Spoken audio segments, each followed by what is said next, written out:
Outro dado que a gente sempre percebe que é de crítica, até de intelectuais, até de pessoas da esquerda, a respeito do PT, que o PT sempre terceiriza a culpa, né? Tudo que é de conquista, ele assume protagonismo, mas os problemas políticos que ocorrem, inclusive no seu próprio contexto, ele terceiriza a culpa. É culpa do eleitor, é culpa dos aliados, às vezes é culpa da própria esquerda.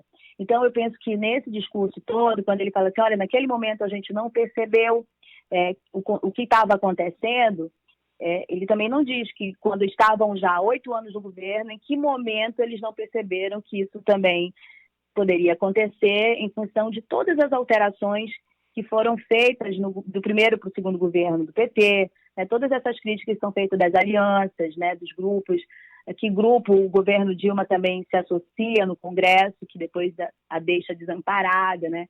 Isso a gente não vê na fala, o que confirma mais uma vez essas críticas que as pessoas fazem a respeito do próprio PT.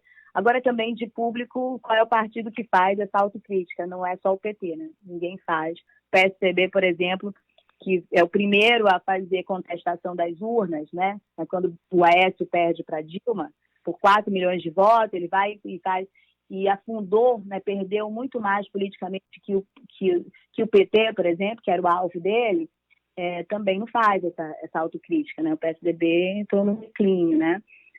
Enfim, agora, um outro dado que tem que ser colocado é que a representante, né, da luta por moradias, a Cristiane, várias pessoas falaram, né? O Zé Ricardo falou, outras pessoas que estavam lá, outros membros do PT, mas eu destaco aqui a fala da Cristiane, achei interessante, Cristiane Salles, ela é do Movimento de Moradias, que ela faz essa crítica a respeito da Manaus, né, dessa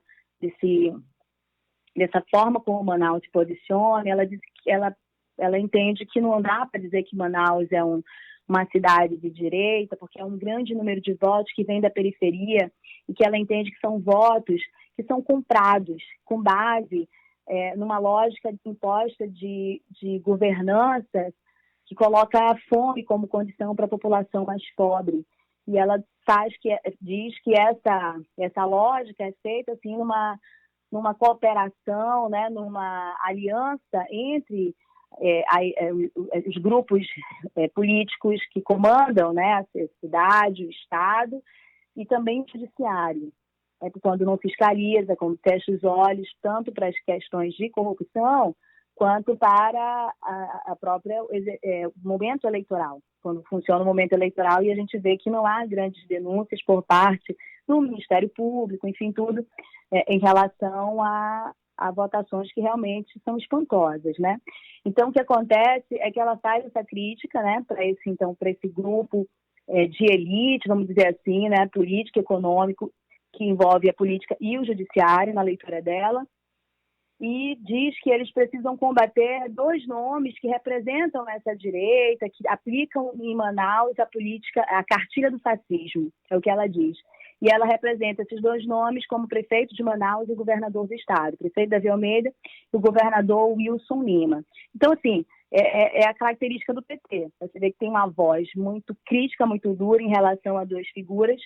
Uma delas, o Davi, busca uma aliança com o PT por meio de algumas articulações de outros nomes do PT, e o governador Wilson Lima faz a mesma coisa, né, por outros meios, e tem dentro do PT, um dos principais aliados, dentro do governo, né, o Sinésio Campos, que é a maior força do PT hoje aqui no estado do Amazonas. Então, esse o PT, né, que se mostra internamente nessa caminhada, por exemplo, mais próximo agora, que vai estabelecer as alianças para a próxima disputa de 2024. Na perspectiva do PT, Rafael, o que a gente percebe de tudo isso, nesse momento, são 3 opções. É uma candidatura própria, que já se apresentam alguns nomes internamente, não há algo fechado em torno disso, mas lá também as minhas fontes colocam que há a possibilidade, por exemplo, do PT apoiar o próprio Davi Almeida, prefeito de Manaus, na disputa à reeleição, ou o Amon, o deputado federal Amon. E de onde vem o Amon, né? Ele é filho de quem? Ele é filho de pessoas que representam esse judiciário que a Cristiane vai lá e critica dessa maneira, né?